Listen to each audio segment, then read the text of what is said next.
गणाधीशो ईश सर्वा गुणांचा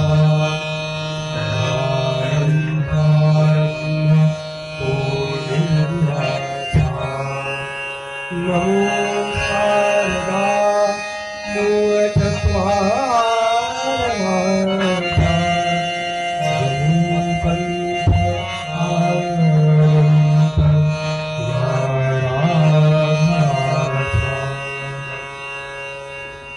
आदिनारायणं विष्णुं ब्रह्माणं च षष्ठकं श्रीराममूर्तिं वन्दे रामदासं च श्रीधरम् शुकासारिखे पूर्णवैराग्य जाचे वसिष्ठापरी ज्ञानयोगेश्वराचे कवी वाल्मिका सारिखा मार्गईसा नमस्कार माझा सद्गुरु रामदासा आदिनारायणं विष्णुं ब्रह्माणं षष्ठकं श्रीराममूर्तिं वन्दे रामदासं च श्रीधरम् नमः शान्ताय देवाय बोलताना महाराज दोघांचं नव्हे ते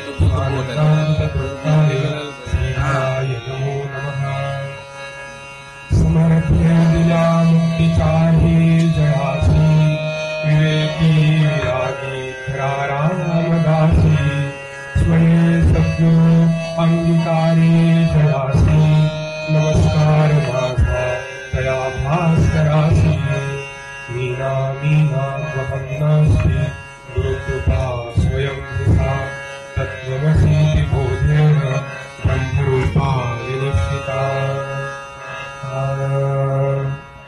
राम हो जय राम राम राम हो जय राम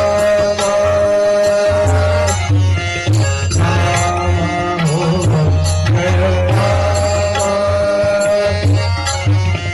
राम हो जय राम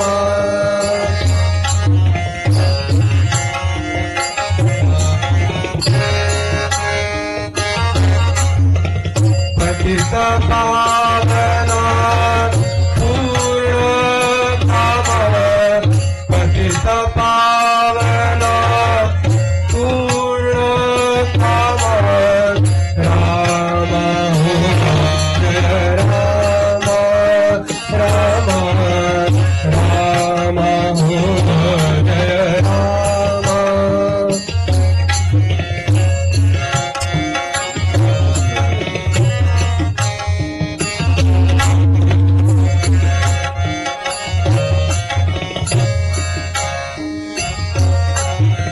नाथा हो दीननाथा नाथा नाथा हो दीननाथा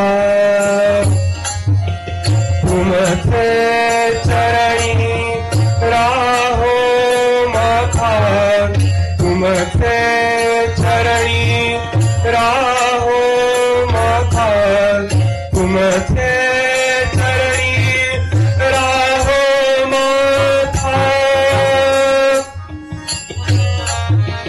राम हो जय राम राम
दया करी रामदास माऊली दया करी रामदास माऊली दया करी रामदास माऊली दया करी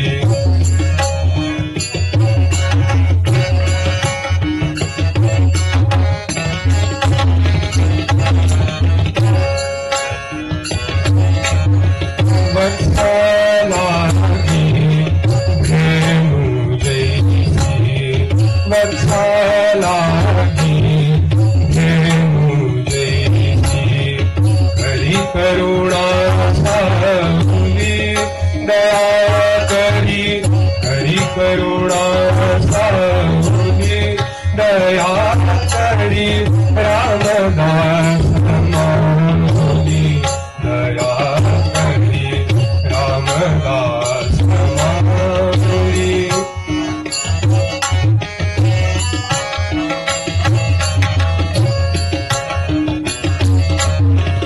मदंत पाहुन को परिचये मदंत पाहुन को परिचये ये उछलित पाऊली दया करी ये उछलित पाऊली दया करी रामदास माऊली गमायनाची रामदास माऊली दया करी रामदास माऊली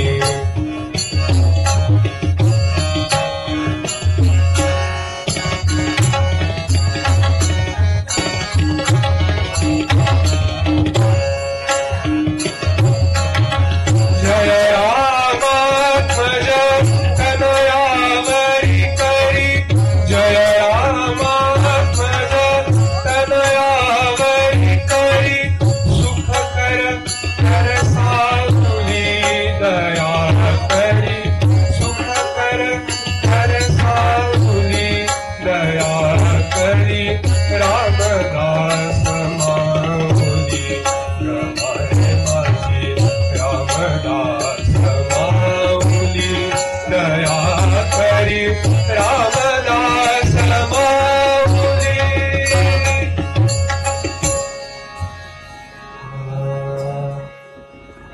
राम गावा राम धावा राम गावा राम धावा राम जीविता दिसावा राम जीविता दिसावा राम गावा राम धावा राम गावा राम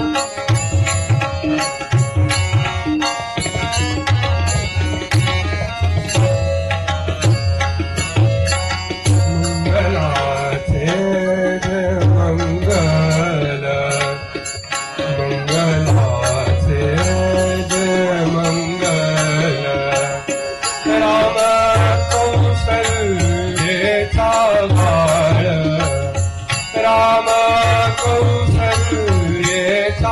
बाळ राम कौशल्येचा बाळ कौशल्येचा बाळ राम गावा राम धावा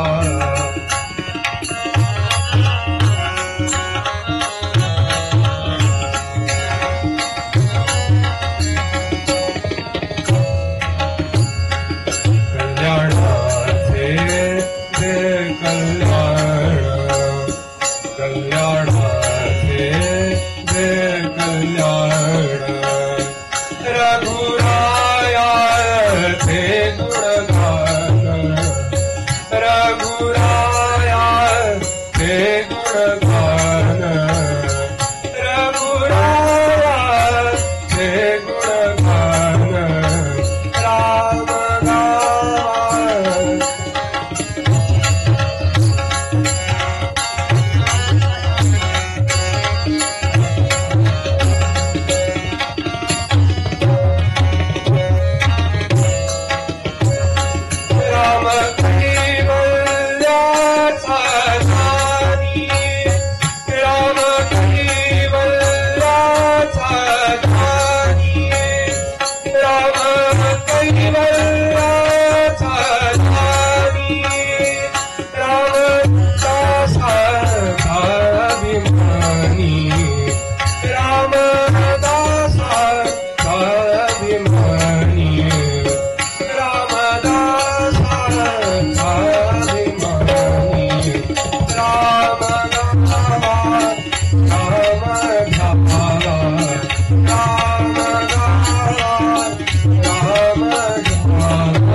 रघुपति राघव राजा राम पतित पावन सीताराम रघुपति राघव राजा राम पतित पावन सीताराम रघुपति राघव राजा राम पतित पावन सीताराम रघुपति राघव राजा राम पतित पावन सीताराम आवाज येते तुमचा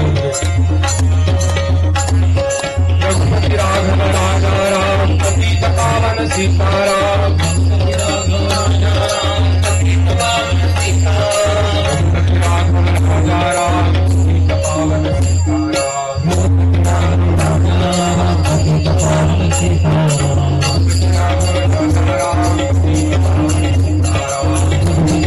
राजा राम पतित पावन सीताराम रघुपति राघव राजा राम पतित पावन सीताराम रघुपति राघव राजा राम पतित पावन सीताराम रघुपति राघव राजा राम पतित पावन सीताराम रघुपति राघव राजा राम पतित पावन सीताराम रघुपति राघव राजा राम पतित पावन सीताराम रघुपति राघव राजा राम पतित पावन सीताराम रघुपति राघव राजा राम पतित पावन सीताराम रघुपति राघव राजा राम पतित पावन सीताराम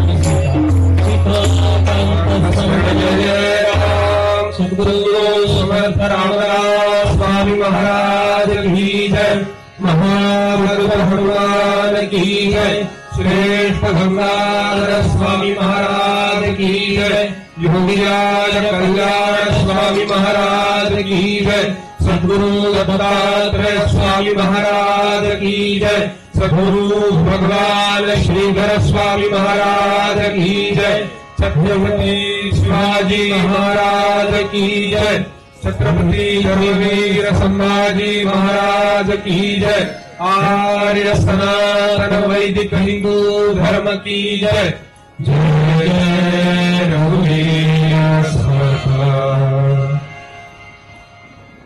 आज खूप घाबरलोय शिरगावकर मंडळींसमोर कीर्तन करायचं म्हटल्यावर, कारण ज्या शिरगाववरती समर्थांची एवढी कृपा असेल पहा, कारण जितका सहवास चाफळला समर्थांचा लाभलाय त्या खालोखाल जर का समर्थांचा सहवास कोणाला लाभला असेल, कुठल्या ग्रामस्थांना लाभला असेल, कुठल्या गावाला लाभला असेल, तर तो शिरगावला लाभलेला आहे.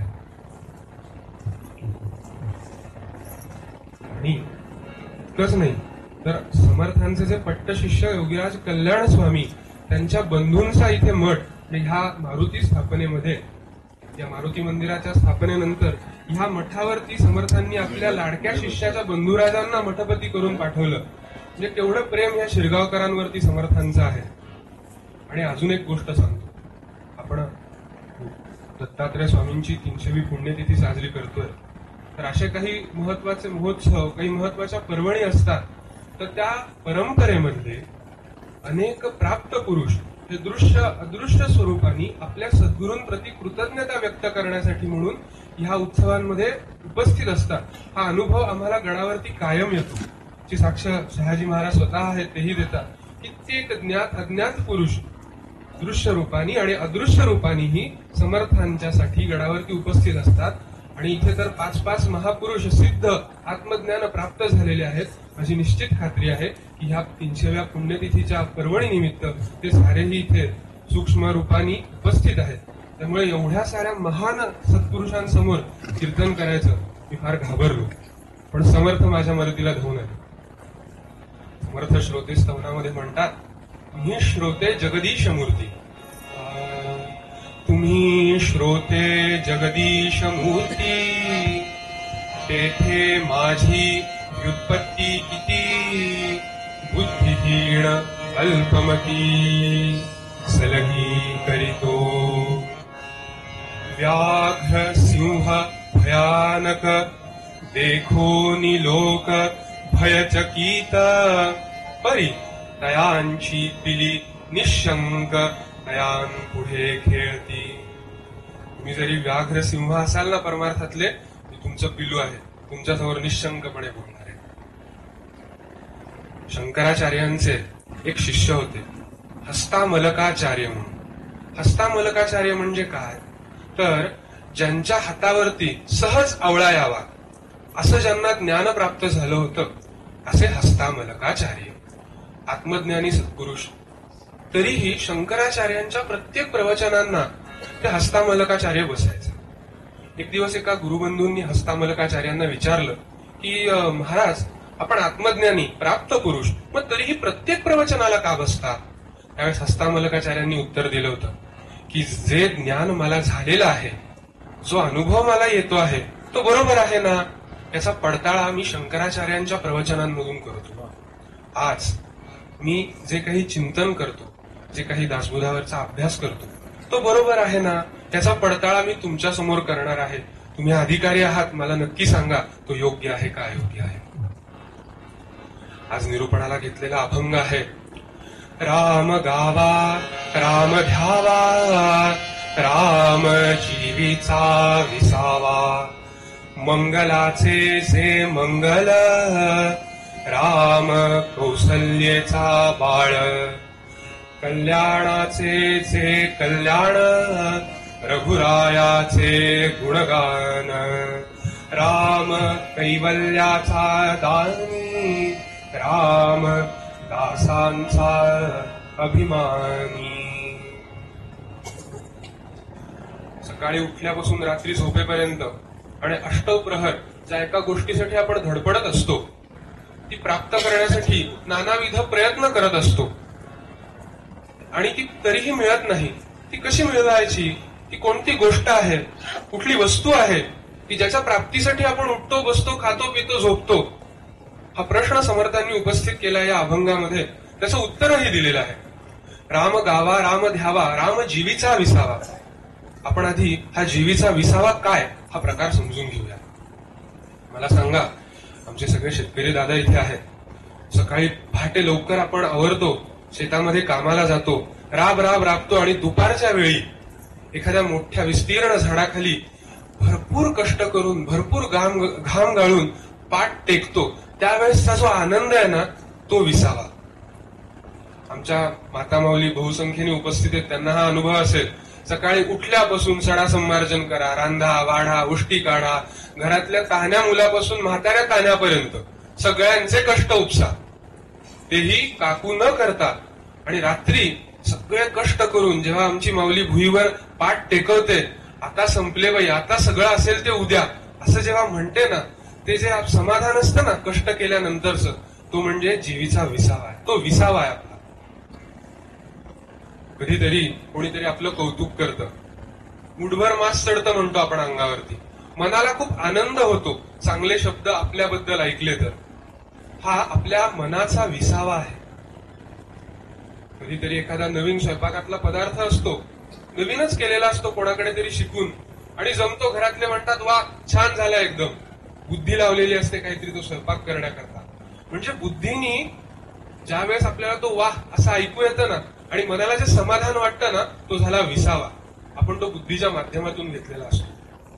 म्हणजे मन आनंद होतो, बोललं कोणी काही की मनाला आपल्याबद्दल चांगलं. देह भरपूर कष्ट झाल्यानंतर विश्रांती घेतो, तो देह. आणि बुद्धीच्या माध्यमातून आपण काहीतरी नवीन शोधून काढतो आणि त्याला लोकांकडून प्रतिसाद मिळतो, तो बुद्धीच्या माध्यमातून आपण विसावा घेतो. पण मग मनाच्या माध्यमातून विसावा घेतो, बुद्धीच्या माध्यमातून विसावा घेतो, देहाच्या माध्यमातून विसावा घेतो. विसावा घेतो कोण? हा कधी प्रश्न पडलाय? विसावा आपला जीव घेतो. हा काय प्रकार आहे हो जीव? सांगतो. ऊस, आता ऊसाचा कालावधी आहे, सगळ्यांच्या शेतांमध्ये ऊस असतील. मला सांगा, गुऱ्हाळामध्ये आपण जातो आणि ते आपल्याला ते यंत्रामधून ऊस घालतात, गाळतात, ऊसाचा रस येतो. जो बाहेर पडतो ना, बाकस किंवा चिपाड ज्याला म्हणतात, त्याला ऊस म्हणता का हो तुम्ही? त्याला आपण चिपाड किंवा बाकस म्हणतो. मग ऊस कशाला म्हणतात? रस काढण्याआधी तो ऊस असतो, पण रसानंतर ते चिपाड किंवा बाकस होऊन जातं. एखादा माणूस गेला की आपण म्हणतो अरे अरे ते निवर्तले बर का, किंवा ते वारले बर का. अगदी तो मेला. कोण मरतं? देह इथेच असतो, जातं कोण? अजून उदाहरण देतो. हा बल्ब आहे, अचानक इथली वीज गेली तर तो बंद पडतो, आपण म्हणतो दिवे गेले. दिवा इथेच आहे, गेलंय काय? त्यातलं चैतन्य गेलंय. तसं तुमच्या माझ्या अंतःकरणामध्ये जे चैतन्य आहे त्याला समर्थांनी जीव, परमार्थशास्त्रांनी, समर्थांनीच नाही, अगदी वेदांतापासून साऱ्यांनी जीव अशी उपमा दिलेली आहे. आणि तो जीव विसावा शोधत असतो, म्हणजे आनंद शोधत असतो. मग असे आपण पाहिलं, शरीर मन बुद्धीच्या माध्यमातून आनंद शोधत असतो. का हो? आनंद का शोधतो? एक सिद्धांत आहे, एका कवीने फार छान सांगितलंय. तुम्ही निरीक्षण करा हा, पाणी कधी उलट वाहतं का? आपण मोटार लावतो त्याच्यानंतर ते वर उठतं, पण पाणी कधी उलट जातं का वरती आकाशात?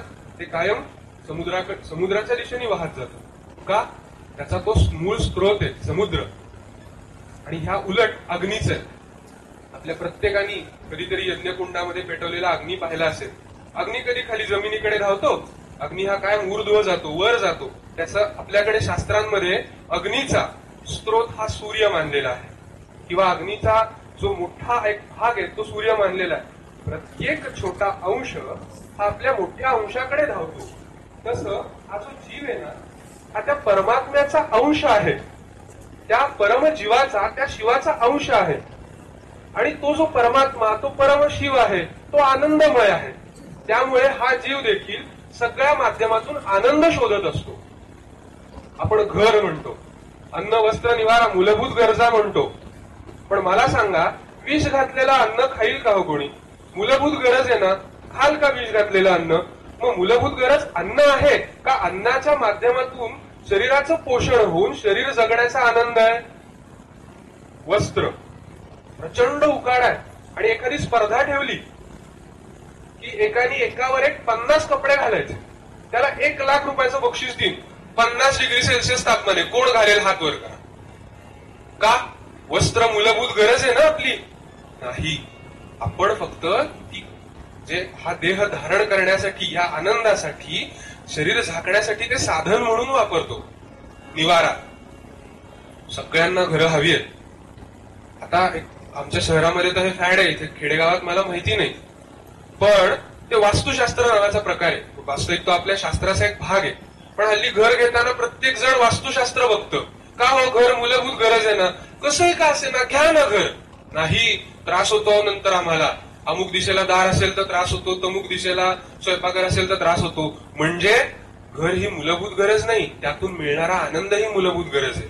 म्हणजे आम्ही आतापर्यंत काय पाहिलं तर जीव म्हणजे आम्ही या देहामध्ये, ह्या शरीरामध्ये कुठलं तरी एक जे चैतन्य आहे ना, जे सगळे देहाच्या माध्यमातून अनुभवते, मनाच्या माध्यमातून पाहतोय, बुद्धीच्या माध्यमातून समजून घेतोय, ते आम्ही आहोत.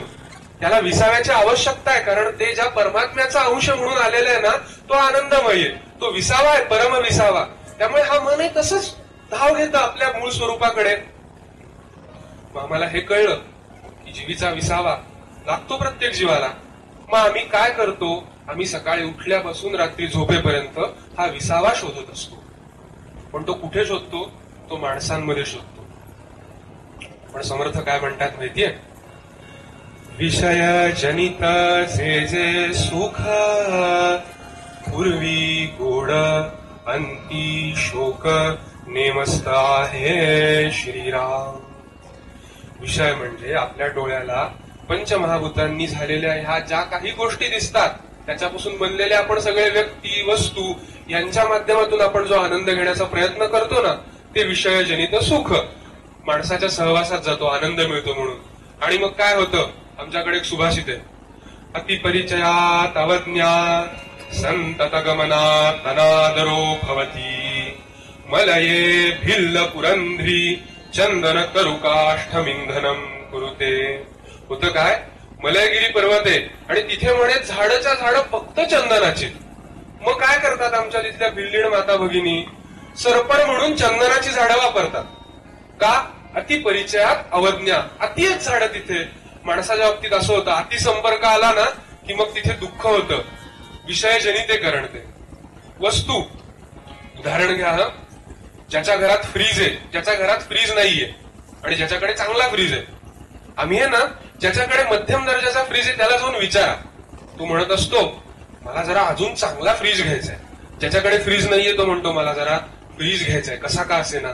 आणि ज्याच्याकडे चांगला आहे तो म्हणतो कंटाळा आला आता या फ्रीजचा, आता दुसरा कुठला तरी नवीन बघू. म्हणजे त्यातही शाश्वत सुख नाहीये. काही काय मिळतं, मिळत नाही असं नाही, पण शाश्वत सुख नाहीये.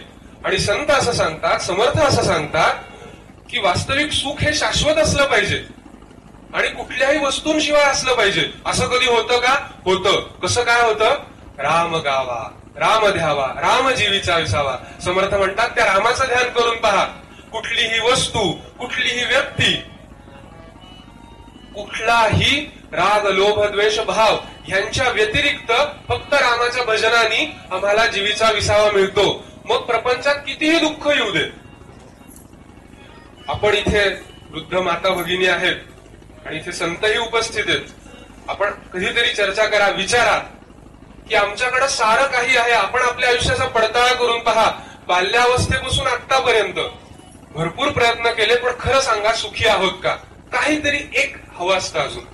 आणि संतांना विचारा काय असतं. 10x10च्या कुटीमध्ये राहतात, त्यांच्याकडे साधनही कमी. त्यांना विचारा आनंदी आहात का? विचारायला लागत नाही, चेहऱ्यावरूनच कळतं संत आनंदी आहे. का? कारण त्यांच्या जीवीचा विसावा राम आहे. त्यामुळे हा अनुभव घ्या. समर्थ सांगतात की राम जीवीचा विसावा. तर समर्थांनी सांगितले म्हटल्यावर ते अनुभव घेतला पाहिजे. राम जीवीचा विसावा. पण समर्थ इतकंच सांगून थांबत नाहीत. तो मंगलाचे मंगले, कल्याणाचे कल्याणे असं समर्थ म्हणतात. एकदा काय झालं की सगळ्या जंगलामधल्या प्राण्यांच्या हातात पायाचे ठसे घ्यायचं ठरलं. आणि कोणाच्या पायाचा ठसा सगळ्यात मोठा आहे? वाघ आला, सिंह आला, जिराफ आला, झेब्रा आला. आणि काय झालं, सगळ्यांचे मोजले आणि एक हत्ती आला आणि त्यांनी पाय दिला. सगळ्यांच्या पायाचे ठसे त्याच्या ठशामध्ये येऊन गेले. तसं आपण सकाळी उठल्यापासून रात्री झोपेपर्यंत कधी डावा डोळा फडकतो म्हणून, कधी गाय दिसली म्हणून, कधी डोमकावळा दिसला म्हणून, वा शुभ शकुने, बारीक सारीक गोष्टीत शकुन मानत असतो. समर्थ म्हणतात या साऱ्या शकुनांचं कल्याण, या साऱ्या शकुनांचं सर्वश्रेष्ठ शकुन कोणतं असेल तर ते रघुरायाचं गुणगान आहे, तो राम आहे. त्याला एकदा प्राप्त करा, सगळी शकुन, सगळं मंगल तुमचं होऊन जाईल. कल्याण, कल्याण म्हणजे आपण म्हणतो मार्गाला लागला, कल्याण झालं मुलाचं, शिकला, सवरला, शेतीवाडी करायला लागला, लग्न लावून दिलं, कल्याण झालं. पण तरी सुख मिळतं का? शाश्वत समाधान मिळतं का? नाही. काहीतरी हवे पण राहिलेलं असतं. कारण अपूर्ण येते. भौतिक विषयजनित जे जे सुख पूर्वी गोड, पूर्वी म्हणजे आधी, अंती शोक, अंती त्याला शोक ठरलेलाच आहे. आणि मग ह्या उलट राम कल्याणाचं कल्याण कसं आहे? महाभारतातला एक प्रसंग आहे. युद्ध ठरलेलं होतं कौरव पांडवांचं. आणि युद्धामध्ये आता भगवान श्रीकृष्णांची अक्षौहिणी सेना होती, नारायणी सेना होती आणि भगवान श्रीकृष्ण होते. तर ठरलं असं की भगवान श्रीकृष्णांनी सांगितलं की मी हातात शस्त्र घेणार नाही, मी फक्त 4 गोष्टी हिताच्या सांगेन आणि माझी नारायणी सेना मात्र आहे ती लढेल. आता तुम्ही ठरवा की एकाला नारायणी सेना देईन आणि एकाला मी स्वतः मार्गदर्शन करेन. झालं, पांडवांमध्ये खल झाला, कौरवांमध्ये खल झाला. आणि पांडवांच्या प्रतिनिधी म्हणून अर्जुन आले आणि कौरवांचा प्रतिनिधी म्हणून दुर्योधन आला. भगवान श्रीकृष्ण पहुडलेले होते आणि दुर्योधन आला आणि भगवान श्रीकृष्णांच्या डोक्यापाशी बसून राहिला. कधी भगवान श्रीकृष्ण उठताय. अर्जुन आला, अर्जुन भगवंताच्या चरणापाशी बसला. कधी भगवान श्रीकृष्ण उठताय. काही काळ गेले आणि भगवान श्रीकृष्ण उठले. भगवान श्रीकृष्ण उठले, डोळे उघडले आणि डोळे उघडल्यावर त्यांना अर्जुन दिसला. आणि भगवंतांनी म्हटले, अरे सख्या अर्जुना, आज कसं काय येणं केलंस बरं? युधिष्ठिर बसलेला सुद्धा डोक्याशी. ओ महाराज मी पडे. अरे बापरे तू आहेस म्हणाले. बर बर, आज कसं काय एकदम कौरव पांडव एकत्र? ते म्हणाले, नाही ते अक्षौहिणी सैन्य आणि तुम्ही युद्धाच्यासाठी म्हणून आले. बर बर म्हणाले, बोला. मग अर्जुना काय झाला का तुमचा निर्णय? काय तुला हवंय? दुर्योधनाला धाकटू. मी आधी आलोय आणि अर्जुनाला का म्हणतात भगवंत माग? तो म्हणाला, भगवंत रागावणार नसाल तर एक सांगू का? भगवंत म्हणाले, हो हो सांगतो, हो विचार की. ते म्हणाले, महाराज आपण तर धर्माने चालणारे आहात, मी आधी आलोय, मला मागायला अधिकार आहे आधी मागण्याचा. भगवंत म्हणाले, दुर्योधना तू जरी आधी आलास ना तरी तू डोक्याशी बसला होतास आणि हा अर्जुन माझ्या पायाशी बसला होता. डोळे उघडल्या उघडल्या मला पहिलं त्याचं दर्शन झालं. त्यामुळे माझ्यासाठी आधी तोच आलाय, त्यामुळे आधी तो मागणार. दुर्योधन गॅसवर. आता हे काय मागताय? पण अर्जुनानी भगवंताला सांगितलं, भगवंता प्रश्नच नाही, मागायचं काय? तूच हवास आम्हाला. तू शस्त्र धरू नको, तू रणांगणावर नाही आलास तरी चालेल, पण आम्हाला तू हवास. तू सोडून तुझी नारायणी सेना नको. दुर्योधनाचा जीव भांड्यात पडला. अर्जुनानी श्रीकृष्णाला मागून घेतलंय, आता आपल्याला नारायणी सेना मागून घेता येईल. दुर्योधनाने नारायणी सेना मागून घेतली. आपल्या साऱ्यांना महाभारत युद्धाचं परिणिती काय झाली माहितीये? ज्यांनी नारायणी सेना मागून घेतली होती त्यांचा पराभव झाला आणि एकट्या भगवान श्रीकृष्णाला ज्यांनी मागून घेतलं होतं त्या पांडवांचा विजय झाला. का? कारण तो कल्याणाचे कल्याण आहे. जे महाभारताच्या त्या युद्धात झालेलं आहे ना, आपला प्रपंच हा त्या महाभारताच्या युद्धासारखाच असतो बरं का. नानाविध सुख, भौतिक प्रलोभनं आपल्याला सतत त्या भगवंताच्या नारायणी सेनेसारखी आपल्या समोर येत असतात.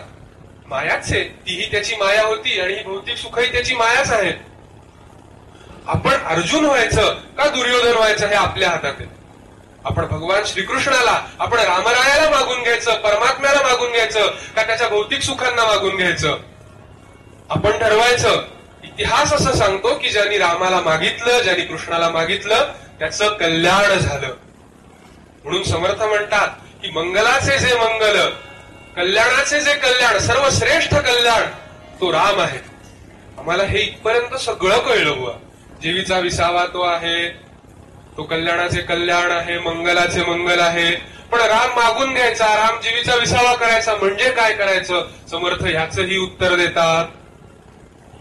राम गावा, राम धावा, त्याचं गुणगान करायचं, सतत त्याचं अनुसंधान ठेवायचं.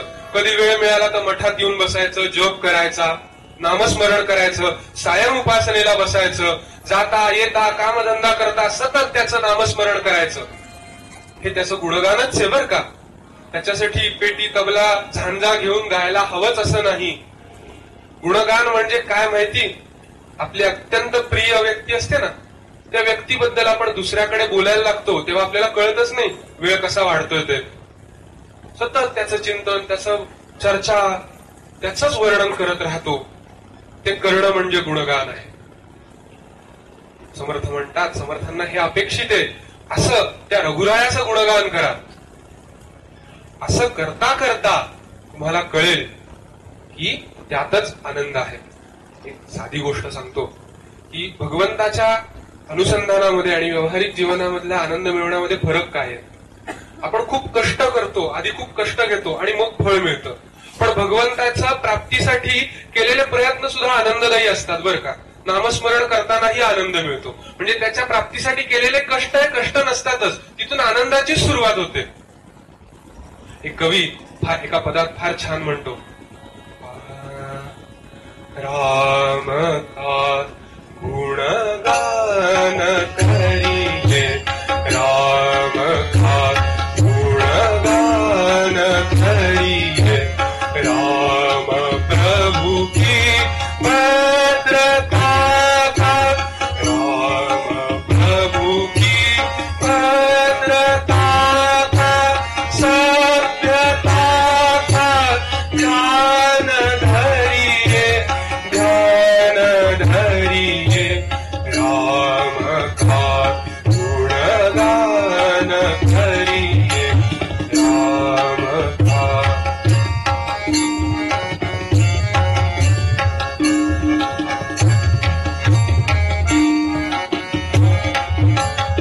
राम गुण गुण गुण चिरंतन, राम गुण सुमिरन रतन धन, राम गुण गुण गुण चिरंतन, राम गुण सुमिरन रतन धन, मनुजता को कर विभूषित, मनुजता को कर विभूषित, मनुजता कल्याण करिए, ज्ञान धरिए, राम का.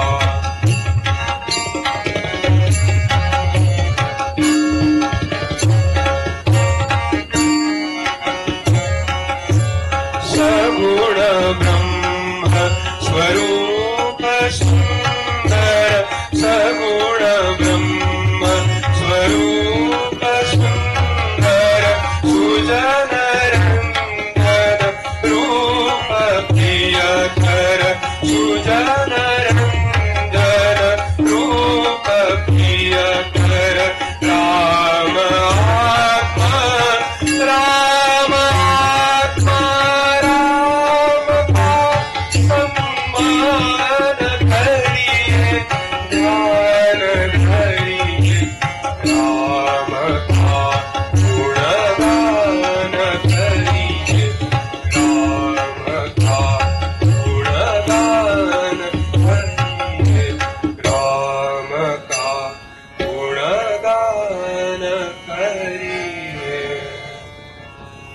करूयात जरा भजन, पेंग जाईल.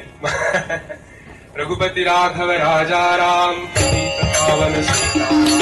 रघुपती राघव राजा राम पतित पावन सीताराम. रघुपती राघव राजा राम पतित पावन सीताराम. रघुपती राघव राजा राम पतित पावन सीताराम. रघुपती राघव राजा राम पतित पावन सीताराम. रघुपती राघव राजा राम पतित पावन सीताराम. राजाधिराज प्रभू रामचंद्र महाराज की जय. त्याचं चरित्राचं गुणगान करायचं का? मनुज ताको कर विभूषित मनुज का कल्याण करिये. मगाशी सचिन बुवांनी सांगितलं की रामचरित्राचं गुणगान केलं ना, रामायणाचं अध्ययन केलं ना, की आमच्या वैयक्तिक जीवनामधले सुद्धा अनेक प्रश्न, अनेक अडचणी सुटतात. त्याची उत्तरं रामायणामध्ये आहेत. त्याचं चिंतन केले ना की मानवी जीवनातले 90% प्रश्न सुटून जाते. म्हणून त्याचं गुणगान करायचं, त्याचं चिंतन करायचं. असं करता करता काय होतं की फक्त रामाचंच चिंतन केलं जातं, कारण तो आनंदमय आहे. आणि मग असं करता करता रामाचं ध्यान लागतं. समर्थ म्हणतात राम ध्यावा. ती आपोआप घडणारी प्रक्रिया आहे त्याचं ध्यान लागण्याचं. पण महाराज एवढं सगळं का बरं करायचं? समर्थांनी तेही सांगितलंय. तो कधीही कोणाची सेवा फुकट घेत नाही बर का. राम कैवल्याचा दानी, राम दासांचा अभिमानी. तो दासांचा अभिमानी आहे. जे त्याचं गुणगान करतात, जे त्याचं चिंतन करतात, त्यांचा तो अभिमानी आहे. तो ऐहिक सुख तर देतोच देतो. एखादा रामभक्त, एखादा हरिदास पहा, तो जेवढा आनंदी आहे ना, त्याहून आनंदी या जगात कोणीही नाही. प्रपंचात सुद्धा नाही आणि परमार्थात सुद्धा नाही. कारण तो रामाचा दास आहे आणि रामाचा ब्रीदच आहे की जो त्याच्या आश्रयाला येतो, त्याचं रक्षण रघुराम करतोच करतो. त्यामुळं ऐहिकातली सुख तर तो देतोच, पण राम कैवल्याचा दानी हे फार मोठं सुख आहे बर का. महाराजे चक्रवर्ती हे सुख देऊ शकणार नाही. कुठल्या दुकानात हे सुख मिळणार नाही. हे सुख फक्त राम सद्गुरु कृपा देते. आणि ते म्हणजे कैवल्य. काय कैवल्य, काय प्रकारे तो समजून घेऊ आणि आपण पुढे जाऊया. मगाशी आपण जे म्हटलं ना की त्याचा अंश आपण आहोत, त्यामुळे त्याच्यासारखे आनंदमय आहोत. हा जो सगळा भाग झाला, तर ह्या देहाच्या माध्यमातून आपण अडकलोय आणि इंद्रियजन्य सुख आहेत ती भोगण्याचा प्रयत्न करतोय. आनंद मिळत नाहीये, दुःख होतंय. आणि आम्हाला सगळ्यांना असं वाटतं की आनंद असावा, कायम असावा. तो आनंद कायम असणं, ती जी अवस्था आहे ना, त्याला कैवल्य असं म्हटलेलं आहे. आणि ती अनुभूती ती सद्गुरु कृपेने रामराया देतो. आणि ही अनुभूती जगात कोणीही देणार नाही. आणि आपण केलेली त्याची सेवा, आपण केलेलं त्याचं गुणगान, त्याचं फलस्वरूप म्हणून तो आपल्याला कैवल्याची अनुभूती देतो. का? कारण तो दासांचा अभिमानी आहे. इथे लिहिलेली आहे. आणि समर्थांचा हा श्लोक तर जगप्रसिद्ध आहे. समर्थाचिया सेवका वक्र पाहे, असा सर्व भूमंडळी कोण आहे. जयाची लीळा वर्णिती लोक तिन्ही, नुपेक्षी कदा रामदासाभिमानी. जय जय रघुवीर समर्थ. तो त्रैलोक्याचा स्वामी आहे. आणि विचार करा, कोण उपेक्षा करेल त्रैलोक्यामध्ये आपली? त्या स्वामीचे आपण दास असताना. साध्या एखाद्या तहसीलदार तलाठ्याचा जरी शिपाई आला तरी आपण या साहेब, बसा साहेब करतो. इतर कशाला? सकाळी मी फाट्यावरून येत होतो, एक सद्गृहस्थ भेटले. बसा म्हणले महाराज, चला. त्यांनी मला पाहिलं नव्हतं, कधी माझी त्यांची ओळख नाही. कोणत्या एका कारणासाठी माझा त्यांनी आदर सत्कार केला. इथं आल्यानंतर इथल्या सगळ्या ग्रामस्थांनी आदर सत्कार केला, कारण मी त्याचा दास आहे. आणि त्याचा एकदा दास झालो ना आपण, की संपूर्ण जग आपलं कल्याण करतं. संपूर्ण जग आपलं रक्षण करतं, आपलं कौतुक करतं, आपल्या पाठीशी उभं राहतं. कारण ही त्याची कृपा आहे. तो नुपेक्षी कदा रामदासाभिमानी. त्यामुळे आपण त्याचे दास होऊ आणि अनुभव घेऊ की तो दासांचा अभिमान कसा धरतो. आता पुढच्या आख्यानामध्ये तो दासांचा अभिमान कसा धरतो हे आपण बघूया.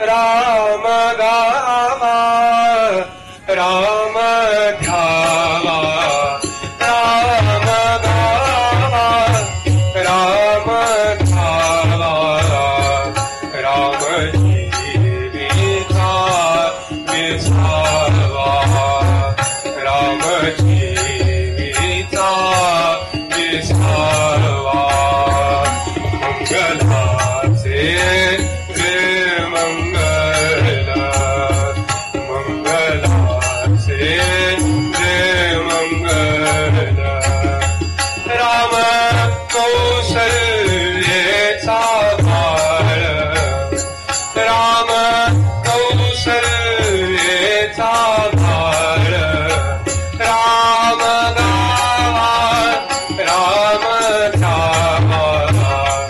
राम जीविता विसावा राम जीविता विसावा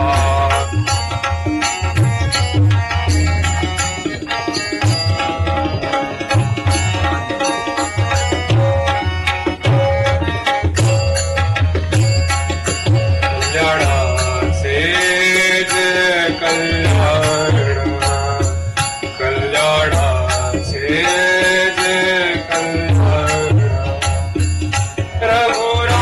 रघुरायाचे गुणगान रघुरायाचे